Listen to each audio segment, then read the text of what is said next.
ನಮಸ್ಕಾರ ವೀಕ್ಷಕರೇ, ಪ್ರಾಣಧಾರ ಚಾನಲ್ಗೆ ಸ್ವಾಗತ. ಯೂನಿವರ್ಸ್ ಅಥವಾ ವಿಶ್ವ ಎಂದರೇನು? ನಾವು ವಾಸಿಸುವ ಈ ಭೂಮಿ, ಸೂರ್ಯ, ಚಂದ್ರ ಮತ್ತು ಆಕಾಶದಲ್ಲಿರುವ ಕೋಟ್ಯಾಂತರ ನಕ್ಷತ್ರಗಳೆಲ್ಲ ಸೇರಿ ಏನಾಗುತ್ತದೆ ಗೊತ್ತಾ? ಅದನ್ನೇ ವಿಶ್ವ ಅಥವಾ ಯೂನಿವರ್ಸ್ ಎಂದು ಕರೆಯಲಾಗುತ್ತದೆ. ಆದರೆ ವಿಶ್ವ ಎಂದರೇನು? ಅದು ಎಲ್ಲಿದೆ? ಅದರ ಕೊನೆ ಇದೆಯೇ? ಇಂತಹ ಪ್ರಶ್ನೆಗಳು ಮಾನವನನ್ನು ಸಾವಿರಾರು ವರ್ಷಗಳಿಂದ ಕಾಡುತ್ತಿವೆ. ಇದು ಕುತೂಹಲಕಾರಿ ವಿಷಯ. ಆದರೆ ಮ್ಯಾನಿಫೆಸ್ಟೇಷನಲ್ಲಿ ಯೂನಿವರ್ಸ್ ಎಂದರೇನು? ಈಗ ತಿಳಿಯೋಣ ಬನ್ನಿ. ಈ ವಿಡಿಯೋ ಪೂರ್ತಿ ನೋಡಿ, ಯೂನಿವರ್ಸ್ ಬಗ್ಗೆ ತಿಳಿದುಕೊಳ್ಳಿ. ವಿಡಿಯೋ ಇಷ್ಟವಾದಲ್ಲಿ ಲೈಕ್ ಮಾಡಿ ಮತ್ತು ಇದೇ ರೀತಿಯ ಇಂಟ್ರೆಸ್ಟಿಂಗ್ ವಿಷಯಗಳಿಗೆ ಪ್ರಾಣಧಾರ ಚಾನಲನ್ನು ಸಬ್ಸ್ಕ್ರೈಬ್ ಮಾಡಿ. ಇವಾಗ ವಿಷಯಕ್ಕೆ ಬರೋಣ. ನೀವು ಯಾವಾಗಲಾದರೂ ಯೂನಿವರ್ಸ್ಗೆ ಕೇಳಿ ಅದು ನಿಮಗೆ ಕೊಡುತ್ತದೆ ಎಂಬ ಮಾತು ಕೇಳಿದ್ದೀರಾ? ಮ್ಯಾನಿಫೆಸ್ಟೇಷನ್ ಬಗ್ಗೆ ಮಾತನಾಡುವವರು ಯೂನಿವರ್ಸ್ ತಮ್ಮ ಆಸೆಗಳನ್ನು ಕೇಳುತ್ತದೆ ಎಂದು ಹೇಳುತ್ತಾರೆ. ಆದರೆ ಯೂನಿವರ್ಸ್ ಎಂದರೇನು? ಅದು ನಿಜವಾಗಿಯೂ ನಮ್ಮ ಆಸೆಗಳನ್ನು ಈಡೇರಿಸುತ್ತದೆಯೇ? ಇಂದು ಮ್ಯಾನಿಫೆಸ್ಟೇಷನ್ ದೃಷ್ಟಿಕೋನದಿಂದ ಇದನ್ನು ತಿಳಿಯೋಣ.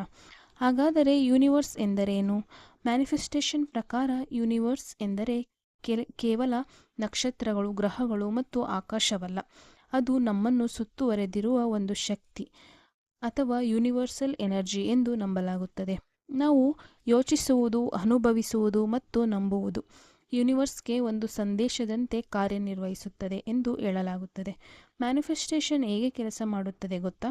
ಮ್ಯಾನಿಫೆಸ್ಟೇಷನ್ ನಂಬಿಕೆಯ ಪ್ರಕಾರ ನೀವು ನಿಮ್ಮ ಗುರಿಯನ್ನು ಸ್ಪಷ್ಟವಾಗಿ ಕಲ್ಪಿಸಿಕೊಂಡು ಅದನ್ನು ಈಗಾಗಲೇ ಪಡೆದಿರುವಂತೆ ಭಾವಿಸಿದರೆ ನಿಮ್ಮ ಮನಸ್ಸು ಆ ಗುರಿಯ ಕಡೆ ಹೆಚ್ಚು ಗಮನ ಹರಿಸಲು ಪ್ರಾರಂಭಿಸುತ್ತದೆ. ಉದಾಹರಣೆಗೆ, ನೀವು ಒಂದು ಉತ್ತಮ ಉದ್ಯೋಗ ಪಡೆಯಬೇಕು ಎಂದು ಪ್ರತಿದಿನ ಸಕಾರಾತ್ಮಕವಾಗಿ ಯೋಚಿಸಿದರೆ ನಿಮ್ಮ ಮೆದುಳು ಅದಕ್ಕೆ ಸಂಬಂಧಿಸಿದ ಅವಕಾಶಗಳನ್ನು ಹೆಚ್ಚು ಗಮನಿಸಬಹುದು. ಹಾಗಾದರೆ ವಿಜ್ಞಾನ ಏನು ಹೇಳುತ್ತದೆ? ವೈಜ್ಞಾನಿಕವಾಗಿ ನೋಡುವುದಾದರೆ ಯೂನಿವರ್ಸ್ ನಿಮ್ಮ ಆಲೋಚನೆಗಳನ್ನು ನೇರವಾಗಿ ಕೇಳುತ್ತದೆ ಎಂಬುದಕ್ಕೆ ಸ್ಪಷ್ಟ ಸಾಕ್ಷ್ಯಗಳಿಲ್ಲ. ಆದರೆ ಪಾಸಿಟಿವ್ ಥಿಂಕಿಂಗ್, ಗೋಲ್ ಸೆಟ್ಟಿಂಗ್ ಮತ್ತು ಕನ್ಸಿಸ್ಟೆಂಟ್ ಆಕ್ಷನ್ ಯಶಸ್ಸಿನ ಸಾಧನೆಯನ್ನು ಹೆಚ್ಚಿಸಬಹುದು ಎಂಬುದಕ್ಕೆ ಕೆಲವು ಅಧ್ಯಯನಗಳಿವೆ. ಅಂದರೆ ಮ್ಯಾನಿಫೆಸ್ಟೇಷನ್ನಲ್ಲಿರುವ ಕೆಲವು ಅಂಶಗಳು ಮನೋವಿಜ್ಞಾನದೊಂದಿಗೆ ಸಂಬಂಧ ಹೊಂದಿರಬಹುದು. ನಿಜವಾದ ರಹಸ್ಯ ಏನು? ಮ್ಯಾನಿಫೆಸ್ಟೇಷನ್ನ ನಿಜವಾದ ಶಕ್ತಿ ಕೇವಲ ಯೋಚಿಸುವುದರಲ್ಲಿ ಇಲ್ಲ. ಸ್ಪಷ್ಟ ಗುರಿ ಹೊಂದುವುದು, ಸಕಾರಾತ್ಮಕ ಮನೋಭಾವ ಇರುವುದು, ನಿರಂತರ ಪ್ರಯತ್ನ ಮಾಡುವುದು, ಅವಕಾಶಗಳನ್ನು ಗುರುತಿಸುವುದು, ಇವುಗಳ ಸಂಯೋಜನೆಯೇ ಫಲಿತಾಂಶ ತರುತ್ತದೆ.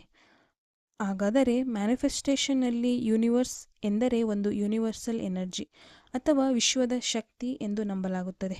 ಆದರೆ ಯಶಸ್ಸಿಗೆ ಕೇವಲ ಯೂನಿವರ್ಸ್ ಮೇಲೆ ನಂಬಿಕೆ ಸಾಕಾಗೋದಿಲ್ಲ, ನಮ್ಮ ಪ್ರಯತ್ನವೂ ಅಷ್ಟೇ ಮುಖ್ಯ.